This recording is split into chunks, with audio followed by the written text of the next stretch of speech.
শোন, তোদের যে জন্য ডেকেছি, হসপিটালে ঝামেলাটা দিন দিন বেড়েই চলেছে, কোনোভাবে আটকানো যাচ্ছে না। আর আমার এই দল ছেড়ে দলের লোকগুলো মেয়েটাকে মারলো তো মারলো, করে দিল। এখন বিরোধীরা আর সাংবাদিকরা যেভাবে ফাঁদে লেগে গেছে না, কোন দিন ফেঁসেই যাব তোদের বাচ্চাগুলো। আর এখান থেকেই অনেক 2 নম্বরই ফান্ড আমাদের অ্যাকাউন্টে ঢোকে।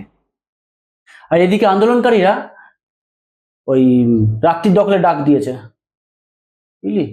সমস্যার বিশাল জটিল। মন দিয়ে শোন, মাসি বলে দিয়েছে এই হচ্ছে মক্ষম সময়, ঠিক আছে? কাজটা করে ফেলতে হবে। আচ্ছা, ঠিক আছে, প্রথমে তোরা দলবল নিয়ে ভিড়ের মধ্যে মিশে যাবি, ঠিক আছে?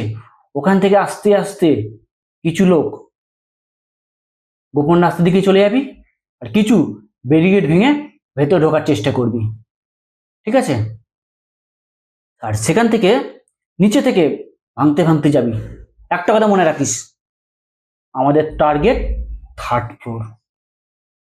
3rd ফ্লোর আমাদের টার্গেট।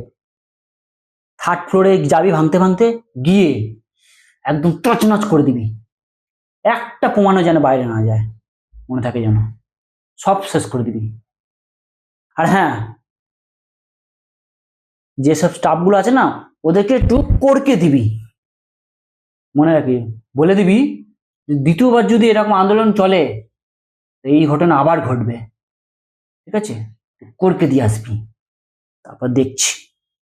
যেহেতু বাংলায় 3rd ফ্লোর মানে বাংলায় 4 তলা, এটা তারা বুঝতে পারেননি, সেই জন্য তারা 3 তলায় পৌঁছে ভেবেছিলেন এটাই হয়তো সেই জায়গা, সেখানে আর ভাঙচুর চালানো যায়নি।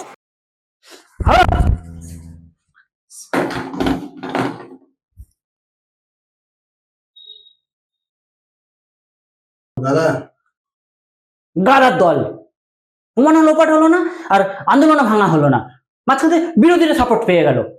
দাদা অত উত্তেজিত হবেন না। হ্যাঁ দাদা, উত্তেজিত হবে না, উত্তেজিত হবে না, তোরা তোমাকে উত্তেজিত করে তুলছিস।